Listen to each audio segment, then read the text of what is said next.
dimanche 16 mai, le haut commissaire au plan, François Bayrou, publiait une note sur la démographie. Oui, parce que le travail du haut commissaire au plan, c'est de planifier, c'est donc de voir à long terme. Et de fait, la question démographique est absolument majeure, même si visiblement elle intéresse assez peu de monde dans les milieux politiques aujourd'hui, ce qui est quand même fortement dommage. Donc, François Bayrou publie une note dans laquelle il explique que la France va vivre, ce qui est une nouveauté, un déficit démographique. La baisse de la fécondité commence à devenir inquiétante.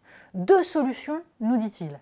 D'abord, une véritable politique familiale pour retrouver un niveau satisfaisant de naissance par an, et puis l'immigration, parce que sans ça, on ne pourra pas entretenir le modèle social, on ne pourra pas payer les retraites. Alors, revenons sur les 2 éléments. D'abord, oui, en effet, la fécondité en France est en baisse.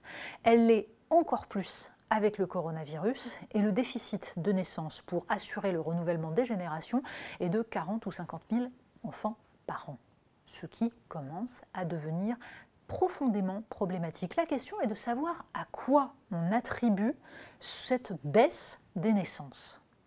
Bien entendu, une des explications, c'est la destruction justement de toute politique familiale par des politiques qui n'en avaient strictement rien à faire. Il faut se souvenir des discours qui consistaient à dire qu'après tout, raboter un peu des allocations familiales, les indexer sur le revenu, c'était tout à fait juste, c'était bien, parce que le seul but d'une politique familiale, c'est d'en faire une politique sociale pour les plus pauvres, ce qui est une absurdité. Une politique familiale, ce n'est pas à destination d'une catégorie, c'est universel.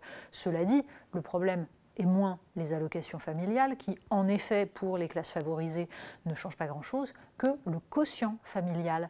Parce que le quotient familial, c'est ce qui, au sein d'une même classe sociale, rééquilibre entre ceux qui n'ont pas fait d'enfants et ont donc un pouvoir d'achat plus élevé, et ceux qui ont fait des enfants, ceux qui servent la collectivité, mais qui du coup connaissent une perte de pouvoir d'achat.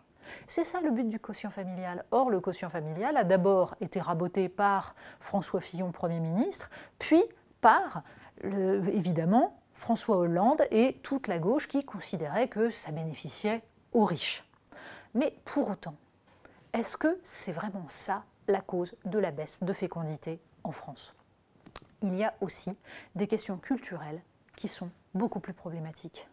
D'abord, le fait que l'âge moyen du premier enfant chez une femme recule. Jusqu'à présent, les classes défavorisées faisaient des enfants plus jeunes. Or, on voit un alignement des modes de vie qui est favorisé par le fait qu'il y a un échange de modèles, une espèce de consumérisme qui incite à se faire plaisir et l'enfant est vu comme une contrainte, bref, un individualisme qui se diffuse dans l'ensemble de la société, dans lequel l'idée de la transmission, de la perpétuation d'une culture, de valeurs à travers les enfants est petit à petit en recul.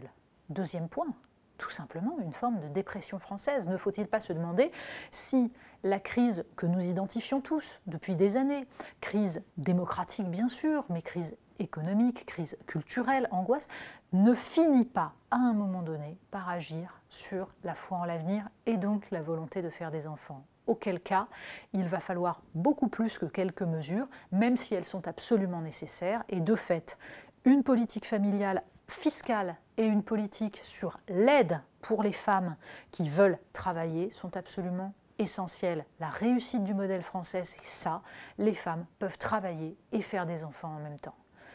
Deuxième aspect mis en avant par François Bayrou, l'immigration. Et là, en revanche, c'est beaucoup plus problématique, parce que c'est un discours à peu près classique. C'est pas grave, l'Europe connaît une baisse démographique, ne fait plus d'enfants, on n'a qu'à faire venir des immigrés. Regardez l'Allemagne, c'est formidable. D'ailleurs, le patronat allemand réclamait cela, 1 million d'immigrés, et on comble le déficit. Ça, c'est une vision totalement technocratique et utilitariste de l'être humain. Comme si les êtres humains pouvaient être déplacés comme des pions et comme s'ils étaient interchangeables. faire venir une immigration dont on se dit que économiquement elle permettrait de combler les déficits, c'est d'abord s'imaginer que les enfants d'immigrés ensuite continueraient à garder les modes de vie et donc le taux de fécondité de leurs parents. C'est ensuite s'imaginer que même si les immigrés, eux, vont trouver du travail, eh bien, leurs enfants trouveront également du travail et accepteront de faire les tâches les moins bien payées que leurs parents acceptent de faire. Là aussi, ce n'est pas le cas. Dernier point, il y a la question, tout simplement, de savoir si une société comme la nôtre peut aujourd'hui encore absorber culturellement, socialement, des populations qui, aujourd'hui, arrivent de pays qui sont en difficulté, des populations qui viennent avec leur bagage de souffrance, leur bagage d'espérance souvent frustrée. Est-ce que réellement ce que nous avons à leur offrir est satisfaisant? Et c'est là où s'imaginer hors sol que l'immigration va combler nos besoins est une absurdité. La solution pour combler le déficit démographique français, la seule est évidemment de faire des enfants. Ça nécessite aussi de retrouver une foi en l'avenir, c'est-à-dire la certitude de ce que nous sommes. Et du coup, mécaniquement, ça facilitera aussi l'intégration des immigrés dans la mesure où ils sauront où ils viennent et ce qu'ils viennent chercher.